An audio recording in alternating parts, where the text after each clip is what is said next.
ഒരു ഫാമിലിയിലെ എല്ലാ മെമ്പേഴ്സും കൂടി നടത്തുന്ന ഒരു തട്ടുകടയെ പറ്റിയാണ് നമ്മുടെ സ്വർഗം തട്ടുകട.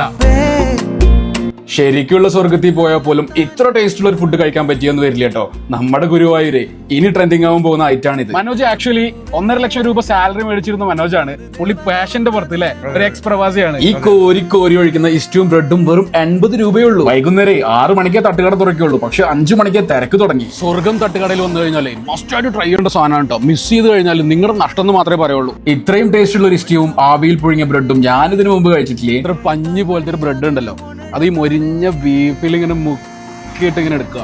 നല്ല പ്യുവർ നെയ്യിലും കുരുമുളകിലെല്ലാം 4 മണിക്കൂറോളം സ്ലോ കുക്ക് ചെയ്ത ബീഫും ബ്രെഡും. ബീബി ഇത് വേറെ ലെവൽ ഐറ്റം. ഒപ്പം ഒരു കട്ടൻ ചായം കൂടി. മോനെ ടയറ് വേറെ ലെവൽ. കഴിച്ചതിൽ വെച്ച് തന്നെ one of the best momos ആണ് ഇവരുടെ. ഈ സ്വർഗത്തിന്റെ ലൊക്കേഷൻ വരുന്നത് നമ്മുടെ ഗുരുവായൂർ ആനക്കോട്ട റോഡില്ലേ, അവിടെ ഒരു ദേവീസ് ബേക്കറിക്ക് സമീപം EMS റോഡിനോട് അടുത്താണ് ട്ടാ. ഫുഡ് എങ്ങനെയുണ്ട്? നന്നായിട്ടുണ്ട്. നന്നായിട്ടുണ്ട്. നല്ല ഫുഡാണ്. അടിപൊളിയാണ്. സൂപ്പർ.